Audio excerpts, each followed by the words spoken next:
Iran Israel যুদ্ধে Hormuz প্রণালী বন্ধের ঘোষণায় চিন্তার ভাঁজ চট্টগ্রামের ব্যবসায়ীদের কপালে। বন্দরনগরীর কলকারখানাগুলোর জ্বালানি পুরোপুরি এলএনজি নির্ভর হওয়ায় এই সংখ্যা বেড়েছে। সরকারের পক্ষ থেকে জ্বালানি নিয়ে এখনও উদ্বেগ নেই বলে জানালেও বিশ্লেষকরা বলছেন সংকট দীর্ঘ হলে প্রভাবে পড়বে দেশের উৎপাদন খাত। মহেশখালীর এলএনজি টার্মিনাল থেকে জাতীয় গ্রিডে প্রতিদিন গ্যাস সরবরাহ করা হয় প্রায় ১,০০০ মিলিয়ন ঘনফুট। এর মধ্যে চট্টগ্রামে বাসা ও কলকারখানার জন্য প্রতিদিন দরকার ২৮৫ মিলিয়ন ঘনফুট। দেশি কূপ থেকে প্রায় ১,৮৫০ মিলিয়ন ঘনফুট গ্যাস পদ্ধতিগত কারণে আর চট্টগ্রামে সরবরাহ করা যায় না। ইরান ইসরায়েল যুদ্ধ ও হরমুজ প্রণালী বন্ধের ঘোষণায় দেশে এলএনজি সরবরাহ নিয়ে তৈরি হয়েছে অনিশ্চয়তা। এতে চট্টগ্রামের কলকারখানায় জ্বালানি সংকটের শঙ্কায় ব্যবসায়ীরা। একটা এফেক্ট হবে, sort of positive effect, negative effect হবে, তো ওটা we have to be concern about ইট।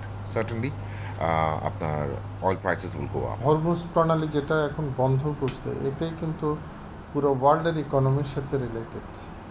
এটাতে একটা বড় সংকট দেখা দিতে পারে, জ্বালানি সংকট। বিকল্প নিশ্চয়ই একটা বের করে ফেলবেন, কিন্তু অত্যধিক এক্সপেন্সিভ হবে জ্বালানি। হরমুজ প্রণালী দিয়ে কাতার, সৌদি আরব ও ওমানের কাছ থেকে কেনা এলএনজি আনা হয় দেশে। এই পথ বন্ধ হলে দীর্ঘমেয়াদে জ্বালানি খাতে প্রভাব পড়ার শঙ্কা করছেন আন্তর্জাতিক বিশ্লেষকরা। আমাদের মতো যে দেশগুলো আছে তারা কিন্তু নানাবিধ সংকটের মধ্যে পড়বে, যে সংকটের আবর্ত থেকে বের হওয়াটা উন্নয়নশীল দেশগুলোর জন্য ভীষণ কঠিন হয়ে যাবে। বিশেষ করে আমরা যদি আরও স্পেসিফিক্যালি বলতে চাই, সাধারণ মানুষরা যুদ্ধের সবচেয়ে বেশি ভুক্তভোগী হয়, যারা এই যুদ্ধের জন্য আসলে কার্যত দায়ী নয়। বাংলাদেশ প্রতি বছর প্রায় ১০০ কার্গো এলএনজি আমদানি করে, যার অর্ধেকই করা হয় কাতার ও ওমান থেকে। অনুপম শীল, ইন্ডিপেন্ডেন্ট নিউজ, চট্টগ্রাম। রাজধানীর বাংলা মোটরে এনসিপির কার্যালয়ের সামনে ককটেল বিস্ফোরণ হয়েছে। এতে ঢাকা মহানগরের নেতা আসিফ উদ্দিন সম্রাট সহ ৬ কর্মী আহত হয়েছে বলে দাবি করেছে দলটি। সোমবার রাত ১১টার দিকে এনসিপির কার্যালয়ের সামনে ককটেল বিস্ফোরণ হয়। এর প্রতিবাদে তাৎক্ষণিক বিক্ষোভ সমাবেশ করেছে দলটি। আগামী ২৪ ঘন্টার মধ্যে হামলাকারীদের গ্রেপ্তারের দাবি জানান দলের নেতারা। পরে দলের পক্ষ থেকে রমনা মডেল থানায় অভিযোগ দায়ের করা হয়। এনসিপির উপরে আক্রমণ করে, ককটেল বিস্ফোরণ করে, গ্রেনেড নিক্ষেপ করে, আমাদের উপরে হামলা করে কোনোভাবেই সংস্কারের কার্যক্রমকে দাবিয়ে রাখা যাবে না। এনসিপির উপরে হামলা করে কোনোভাবেই বিচারকে দাবিয়ে রাখা যাবে না। এনসিপির উপরে হামলা করে কোনোভাবেই পুরনো ফ্যাসিবাদকে বাংলাদেশে ফিরিয়ে আনা যাবে না। এখন এই পরিস্থিতিতে কারা চায় না যে আমরা নিবন্ধন হয়ে আমরা একটি রাজনৈতিক পরিমণ্ডলে একটি সুস্থ পরিবেশ ফিরিয়ে আনি, এটা তাদের উদ্দেশ্য হতে পারে। আমরা আশা করব আইন শৃঙ্খলা বাহিনী খুঁজে বের করবে দ্রুততম সময়ের মধ্যে যে কারা এই হামলাটা ঘটিয়েছে। স্বৈরাচার শেখ হাসিনার আমলে প্রহসনের নির্বাচনের অভিযোগে সাবেক সিইসি নুরুল হুদাকে ৪ দিনের রিমান্ড দেওয়া হয়েছে। ঢাকার chief metropolitan magistrate Mostafiz Rahman এ আদেশ দেন। শুনানিতে আসামি পক্ষ দাবি করে মাঠ প্রশাসনের তথ্যে ২০১৮ সালের নির্বাচনকে বৈধতা দেন সাবেক সিইসি। তবে রাষ্ট্রপক্ষের দাবি মাঠ পর্যায়ে টাকা ঢেলেছিল নুরুল হুদা নেতৃত্বাধীন কমিশন। রাজধানীর শেরেবাংলা নগর থানায় রোববার সাবেক সিইসি নুরুল হুদা সহ ১৯ জনের নামে মামলা করে বিএনপি। জনগণের ভোট ছাড়া নির্বাচনের অভিযোগে করা সেই মামলায় সোমবার বিকেলে আদালতে হাজির করা হয় নুরুল হুদাকে। দিনের ভোট রাতে করা সহ জনগণের ভোটাধিকার থেকে বঞ্চিত করার জন্য তার ১০ দিনের রিমান্ড চায় পুলিশ। নুরুল হুদার আইনজীবী জামিন শুনানিতে দাবি করেন মাঠের তথ্যের ভিত্তিতে ২০১৮ সালের নির্বাচনকে বৈধতা দেন সাবেক সিইসি। আমাদের সকল কর্মকর্তা এবং সকল আমরা যে নির্বাচন কমিশন আছি এবং মাঠ পর্যায়ে সকল কর্মকর্তা এই নির্বাচনে সংশ্লিষ্ট, অতএব এখানে নির্বাচন অবৈধ বা রাতের ভোট দিনের ভোট রাতে হওয়ার মতো কোনো অভিযোগ এখানে উত্থাপিত হয়নি, আমরা অভিযোগ পাইনি। তবে নুরুল হুদা সরাসরি সরকারের তাবেদার হয়ে কাজ করেছেন বলে দাবি করে রাষ্ট্রপক্ষ। প্রিসাইডিং অফিসার এবং ডিসি, এসপি, ওসি, ইউনো সবাইকে প্রভাবিত করে মানুষের ভোট অধিকার হরণ করে, দিনের ভোট রাতে করে ভোট বক্স বন্ধ করে মানুষের সঙ্গে প্রতারণা করে এক ধরনের মিথ্যা বানোয়াট এবং অবৈধ 18 নির্বাচন ঘোষণা করে হাসিনার অবৈধ সরকারকে সে বৈধতা দিয়েছে। আওয়ামী লীগ সরকারের সময় সবচেয়ে বেশি আলোচনা হয় 2018 সালের নির্বাচন নিয়ে। দিনের ভোট রাতে করায় সে সময় তীব্র সমালোচনার মুখে পড়েন তৎকালীন CEC Nurul Huda. Al Amin Hossain, Independent News, Dhaka. Mob সৃষ্টির জন্য যারা দায়ী তাদের বিরুদ্ধে আইনি ব্যবস্থা নেওয়া হবে বলে জানিয়েছেন স্বরাষ্ট্র উপদেষ্টা জাহাঙ্গীর আলম চৌধুরী। সোমবার সকালে গাজীপুরের মৌচাকে হর্টিকালচার সেন্টার পরিদর্শনে গিয়ে তিনি কথা বলেন। এদিকে দুপুরে সচিবালয়ে পরিবেশ উপদেষ্টা সাংবাদিকদের জানান, সরকার এ ধরনের মব বন্ধের চেষ্টা করছে। রোববার সন্ধ্যার দিকে রাজধানীর উত্তরা এলাকা থেকে সাবেক সিইসি নুরুল হুদাকে গ্রেপ্তার করা হয়। স্থানীয় জনগণ তাকে আটক করে পুলিশের হাতে সোপর্দ করে। পুলিশের কাছে দেওয়ার আগে লুঙ্গি পরিহিত নুরুল হুদাকে আটক করে শারীরিকভাবে লাঞ্ছিত করে স্থানীয় কিছু লোক। স্বরাষ্ট্র উপদেষ্টা জানিয়েছেন, নুরুল হুদাকে আটকের সময় যেভাবে মব সৃষ্টি করা হয়েছে তা মোটেও কাম্য নয়। এ ঘটনায় আইন শৃঙ্খলা বাহিনীর কেউ জড়িত থাকলে তদন্ত করে আইনি ব্যবস্থা নেওয়া হবে। ওনার সাথে যে একটা খারাপ দেখছেন পাঠায় দিছে, এরকম কোনো অবস্থা গ্রহণযোগ্য না। আপনারা বলবেন যদি কোনো কিছু থাকে, এই সব কোনো ঘটনা ঘটলে আইন শৃঙ্খলা বাহিনীর কাছে তারা হস্তান্তর করবে এবং আইন শৃঙ্খলা বাহিনী প্রপার অ্যাকশন নেবে। আর ওখানে আরেকটা দেখা গেছে যে আইন শৃঙ্খলা বাহিনীর সামনেও ওনার উপরে করা হচ্ছে। এটার জন্য আমরা একটা তদন্ত করে দেখব, এটার সাথে যদি কোনো আইন শৃঙ্খলা বাহিনী জড়িত থাকে তাদের বিরুদ্ধে আমরা আইনানুগ ব্যবস্থা নেব। সাবেক সিইসি নুরুল হুদাকে লাঞ্ছিত করার ঘটনায় সরকারের নিন্দার কথা জানিয়ে পরিবেশ উপদেষ্টা সৈয়দা রিজওয়ানা হাসান বলেন, সরকার মব বন্ধের চেষ্টা চালাচ্ছে। দুপুরের সচিবালয়ে সাংবাদিকদের একথা জানান তিনি। মব অ্যাটেম্প যেটা ঘটলো এটাকে আমরা তীব্রভাবে নিন্দা জানাচ্ছি এবং আমরা আবারও বলছি যে আইনি প্রক্রিয়া গ্রহণের কাজটা স্বরাষ্ট্র মন্ত্রণালয় থেকে শুরু হয়েছে। যারা এটার জন্য দায়ী তাদের বিরুদ্ধে যথাযথ আইনি ব্যবস্থা তারা গ্রহণ করবে। পরিবেশ উপদেষ্টা বলেন, পুলিশ আগের চেয়ে সক্রিয় রয়েছে। নুরুল হুদাকে মবের মাধ্যমে লাঞ্ছিত করার ঘটনায় দায়ীদের বিরুদ্ধে আইনি ব্যবস্থা নেওয়া হবে। Hasif Mahmud Shah, Independent News, Dhaka. KM Nurul Huda সহ সাবেক 3 প্রধান নির্বাচন কমিশনারকে জিজ্ঞাসাবাদ করবে দুর্নীতি দমন কমিশন। নির্বাচনে ৯/৬ ও পাতানোর অভিযোগ বিষয়ে তথ্য পেতে এই জিজ্ঞাসাবাদ করা হবে। এরই মধ্যে দেশ জুড়ে এই বিষয়ে ব্যাপক অনুসন্ধান শুরু হয়েছে বলে জানিয়েছেন দুদকের মহাপরিচালক আক্তার হোসেন। সোমবার বিকেলে সংস্থাটির প্রধান কার্যালয়ে সংবাদ সম্মেলনে এসব তথ্য জানানো হয়। রোববার সন্ধ্যায় রাজধানীর উত্তরায় সাবেক প্রধান নির্বাচন কমিশনার কেএম নুরুল হুদাকে আটক করে পুলিশে দেয় জনতা। এ সময় হেনস্তর শিকার হন সাবেক সিইসি। তার বিরুদ্ধে 2018 সালের নির্বাচনে কারচুপির অভিযোগ রয়েছে। শুধু 2018 নয়, 2014 ও 2024 সালের জাতীয় নির্বাচনেরও কারচুপি নিয়ে অনুসন্ধান করছে দুর্নীতি দমন কমিশন। এর অংশ হিসেবে তথ্য উপাত্ত সংগ্রহ করা হচ্ছে জাতীয় নির্বাচন অফিস থেকে। অনুসন্ধান দল রেকর্ডপত্র সংগ্রহের জন্য অধিযাচনপত্র প্রেরণ করেছেন এবং অনেক ক্ষেত্রে তারা কিছু কিছু রেকর্ডপত্র পেয়েছেন। আরও যেসব তথ্যাদি প্রয়োজন সেই জন্য তারা কাজ করছেন। দুদক জানায়, নির্বাচনের ৯/৬ অভিযোগে সাবেক প্রধান নির্বাচন কমিশনার কেএম নুরুল হুদা সহ সাবেক 3 প্রধান নির্বাচন কমিশনারকে জিজ্ঞাসাবাদ করা হবে। বাদ যাবেন না সংশ্লিষ্টরাও। সংশ্লিষ্ট অভিযোগ প্রমাণের সহায়ক যারা রয়েছেন এবং যারা অভিযোগ সংশ্লিষ্ট ব্যক্তি রয়েছেন তাদেরকে জিজ্ঞাসাবাদ শেষে তারা প্রতিবেদন দাখিল করবেন। অভিযোগ প্রমাণিত হলে সংশ্লিষ্ট সবার বিরুদ্ধে ক্ষমতার অপব্যবহারের ধারায় মামলা করবে বলে জানিয়েছে দুদক। প্রাসঙ্গিক দপ্তর রয়েছে, সবগুলোতেই তারা পত্র যোগাযোগ করেছে। রিশাদ হুদা, ইন্ডিপেন্ডেন্ট নিউজ, ঢাকা। রম্পাল বিদ্যুৎ কেন্দ্রে গুরুত্বপূর্ণ সব পদ ভারতীয়রা দখলে রাখায় চরম বৈষম্যের অভিযোগ বাংলাদেশি প্রকৌশলীদের।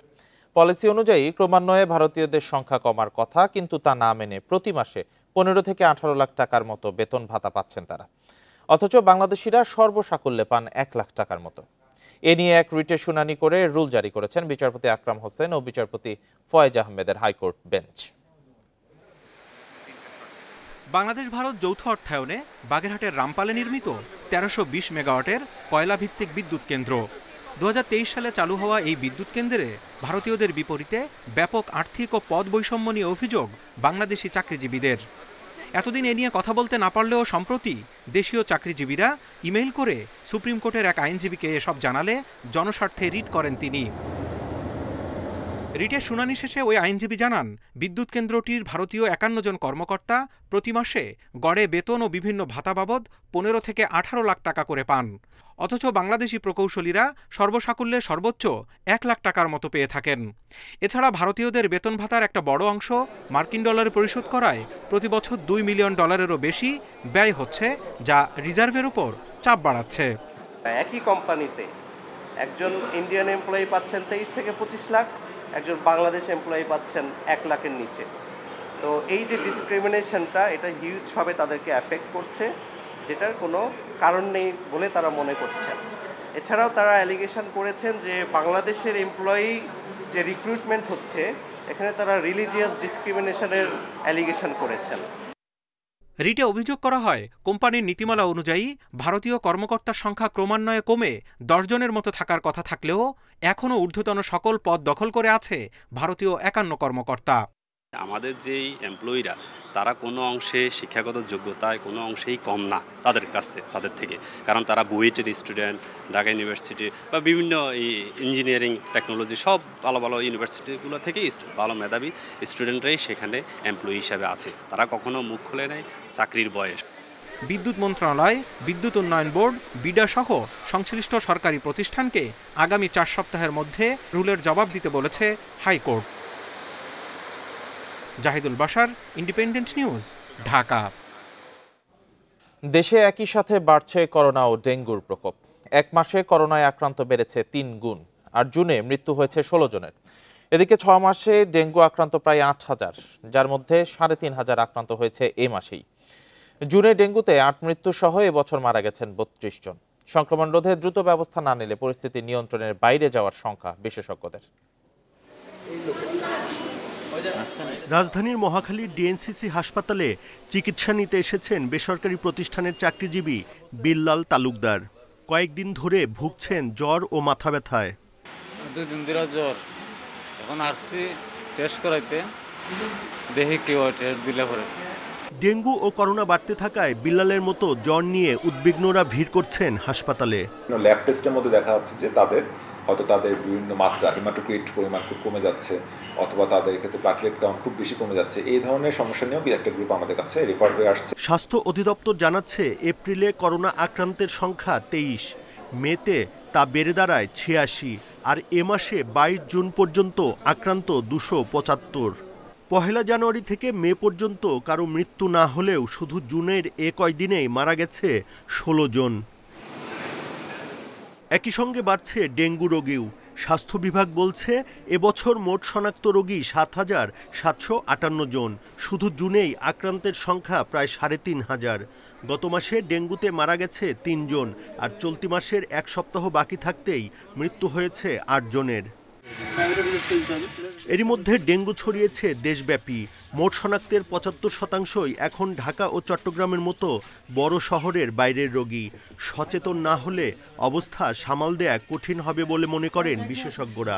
যখন রোগীর বার্ডেন বাড়বে, তখনই কিন্তু এই যে আমাদের যে ক্রাইসিসগুলো ডেভেলপ করে, কিন্তু যখন রোগীর সংখ্যা অনেক বেড়ে যায়, সেখানে যত আমাদের অনেক হসপিটাল থাকলেও কিন্তু এটাকে তাদের পক্ষে সম্ভব না এতগুলো রোগীকে একভাবে সেবা দেওয়া। রোগতত্ত্ব, রোগ নিয়ন্ত্রণ ও গবেষণা ইনস্টিটিউটের জরিপ বলছে, বরগুনা, ঝিনাইদহ, মাগুরা, বরিশাল ও পিরোজপুর সহ ৮ জেলা ডেঙ্গুর সর্বোচ্চ ঝুঁকিপূর্ণ এলাকা।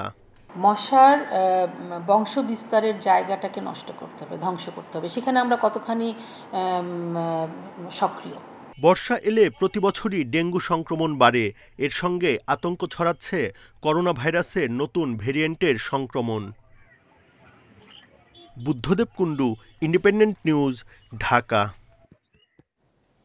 বরগুনায় বাড়ছে ডেঙ্গু আক্রান্ত রোগী ও মৃত্যুর সংখ্যা।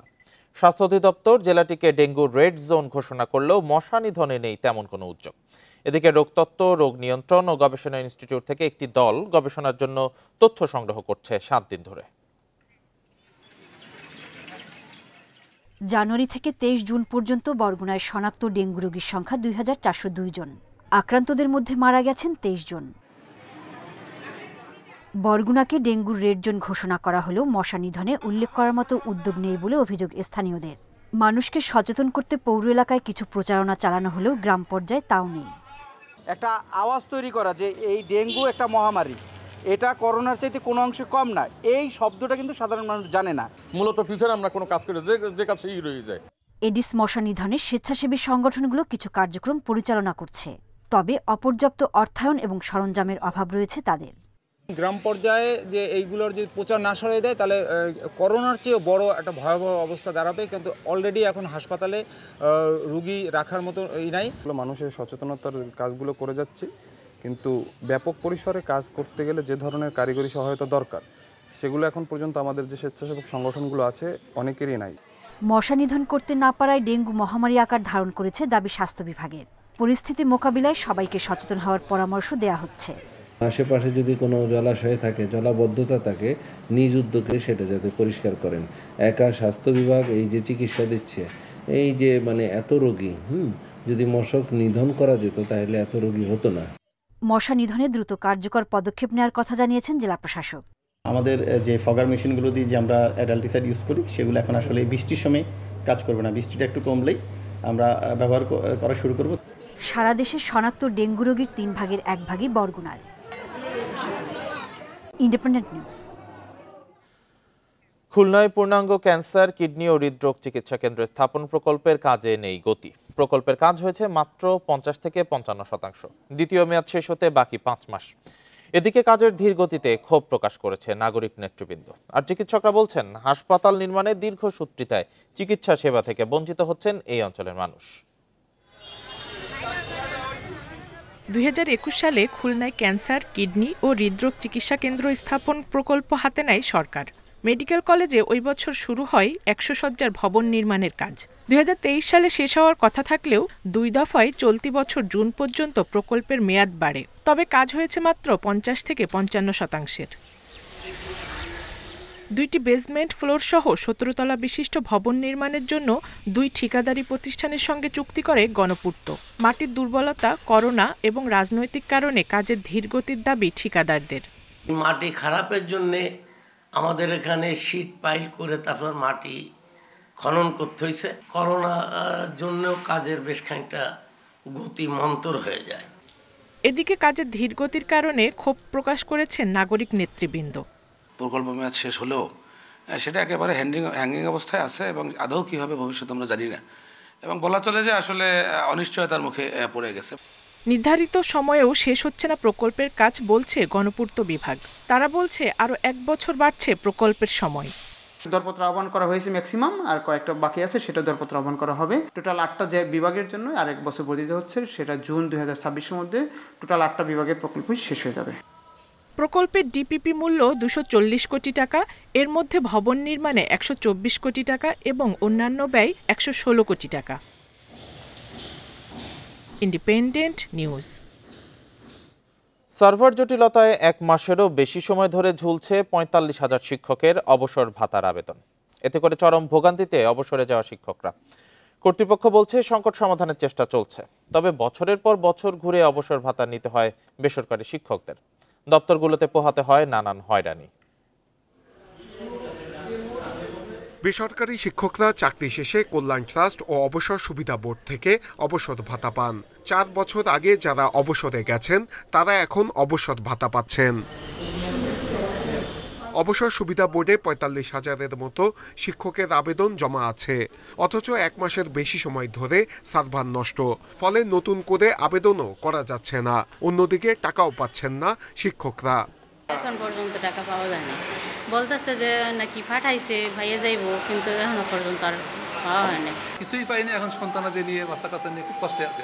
চাকরি থাকা অবস্থায় মাস বেলে 1 টাকা পাইছি, এখন তো টাকাগুলো আসতেছে না, চলাটা খুব কষ্ট হইতেছে।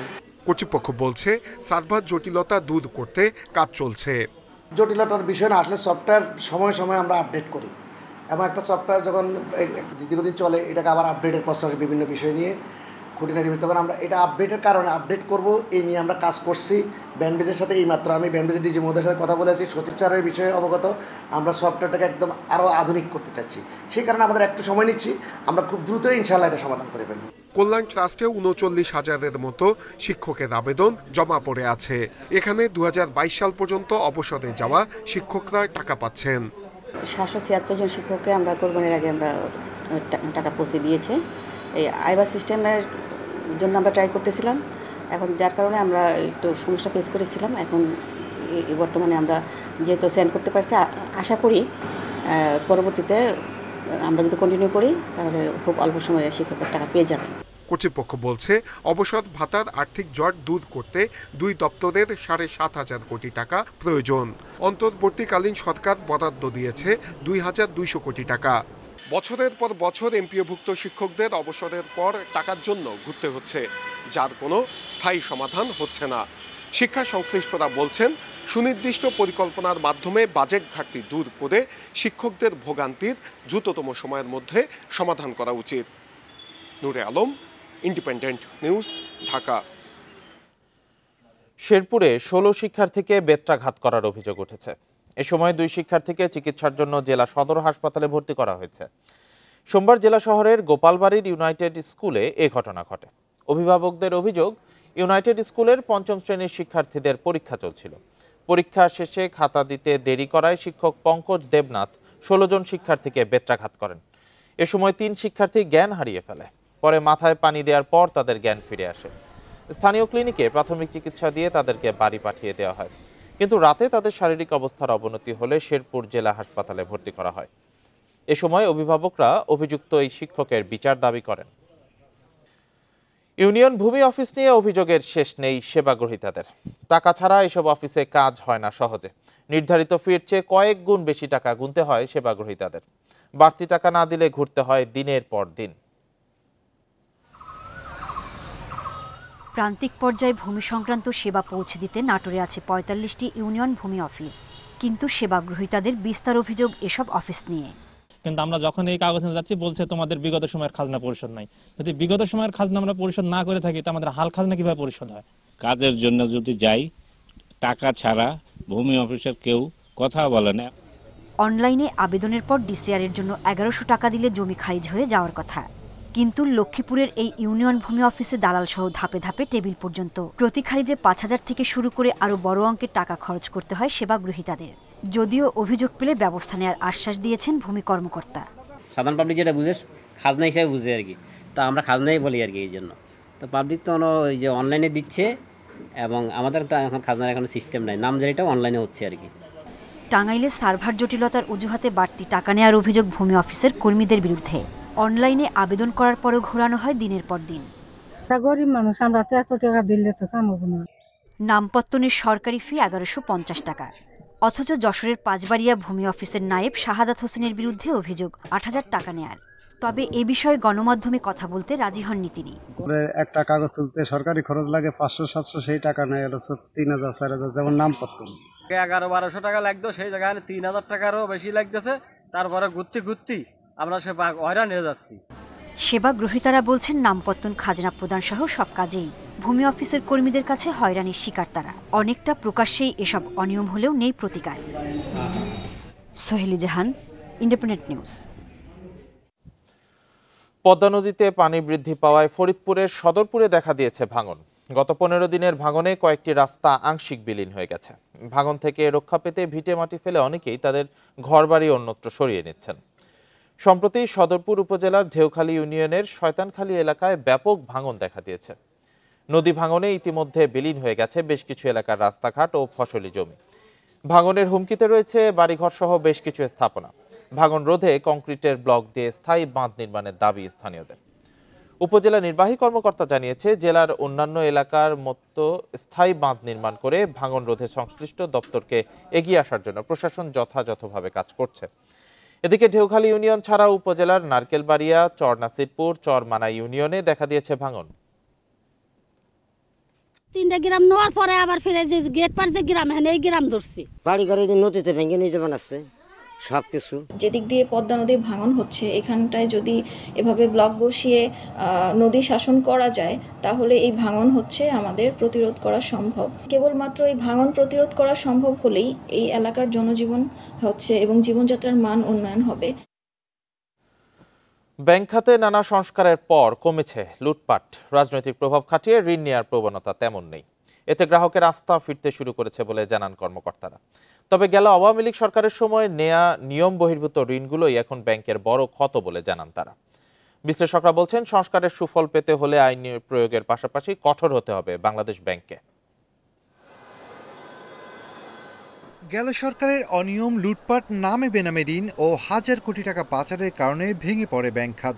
অন্তর্বর্তী সরকার আসার পর ব্যাংক খাত পুনরুদ্ধারে নেওয়া হয় নানা সংস্কার কার্যক্রম। লুটপাটের শিকার ও অব্যবস্থাপনার কারণে 14টি ব্যাংকের পরিচালনা পর্ষদ ভেঙে দেয় বাংলাদেশ ব্যাংক। তবে এখনও দুর্বল 6টি ব্যাংক ঘুরে দাঁড়াতে পারেনি।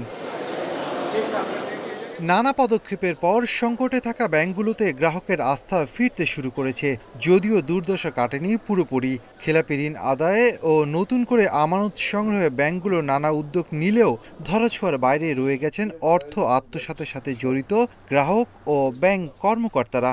ব্যাংকাররা বলছেন, লুটপাট কমলেও ক্ষত শুকাতে সময় লাগবে। বড় ধরনের কোনো দুর্নীতি হচ্ছে না বলে আমি মোটামুটিভাবে আমার অবজারভেশন থেকে আমি আপনাকে বলতে পারি। এই সংস্কৃতিটাকে যদি ধরে রাখতে পারেন কঠোরভাবে, সেখানে যদি কোনো অনিয়ন্ত্রিত শক্তি যদি আবার মাথা চাড়া দেয়, তাহলে আমি বলি বাংলাদেশের ভবিষ্যৎ অত্যন্ত উজ্জ্বল। 5ই আগস্ট আগে যেভাবে ব্যাংকের যে লুটতরাজ চলছিল, সেটা আমি বলবো যে পরবর্তী সরকার আসার পরে এটা আমি বলবো যে একেবারেই কমে গেছে।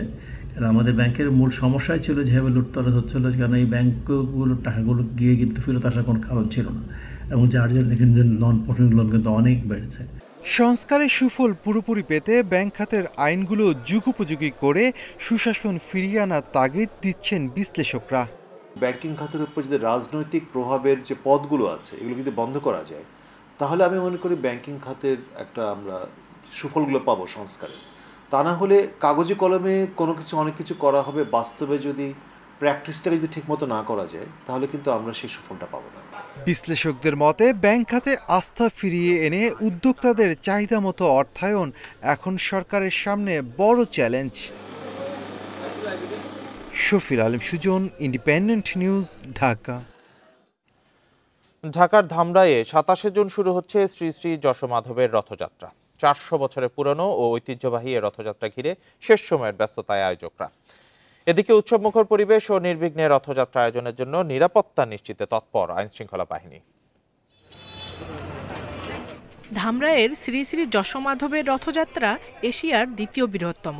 প্রতি বছর আষাঢ় মাসের শুল্কপক্ষের দ্বিতীয়া তিথিতে অনুষ্ঠিত হয়। এবার কিছুটা বৈচিত্র্য আনার কথা বলছেন আয়োজকরা। রংতুলির আঁচড় ছাড়াও কাঠের কাজে এসেছে ভিন্ন মাত্রা। দ্রুত কাজ শেষের লক্ষ্যে ব্যস্ত কারিগররা। এই রথযাত্রার গম্বুজ মোটামুটি 6-7টা পেন্টিং করা হয়েছে, আর 2-4টা বাকি আছে। অনেক রঙের আলপনা আর্টিস্ট করতেছি, আমরা রং করতেছি বিভিন্ন আইটেমের রং দিয়ে আমরা কাজ করতেছি, অনেক আইটেমের রং। মূল আকর্ষণ কাঠের তৈরি বিশাল রথ। এর চাকা রয়েছে 15টি। রথের ঠিক সামনে কাঠের তৈরি 2টো ঘোড়া ও সারথি। অন্যান্য বছরের মতো এবারও উৎসব মুখর পরিবেশে রথযাত্রা সম্পন্নের আশা আয়োজকদের। আমরা মনে করি অন্যান্য বছরের মতোই এবারও আনন্দ ঘন পরিবেশে, উৎসব মুখর পরিবেশে আমাদের এই সব পালিত হবে। নির্বিঘ্নে রথযাত্রা আয়োজনে মোতায়েন থাকবে বাড়তি পুলিশ। এছাড়া যৌথ বাহিনীর সাথে সমন্বয় করে নিরাপত্তা জোরদার করা হবে। নিরাপত্তার বিষয়ে আমাদের কোনো আন্তরিকতার অভাব থাকবে না। আমাদের পর্যাপ্ত পরিমাণে ফোর্স থাকবে, পুলিশ লাইন থেকে আসবে। এছাড়া যৌথ বাহিনীর সাথে সমন্বয় থাকবে, জেলা প্রশাসন থাকবে, যার যার ধর্ম সেভাবে পালন করবে। সেটার জন্য আমাদের যত নিরাপত্তার দরকার সবকিছু আমরা করব। 27 জুন শুরু হয়ে 5 জুলাই উল্টো রথের মধ্য দিয়ে শেষ হবে রথযাত্রা। আর 17 জুলাই পর্যন্ত চলবে মেলা। Independent news.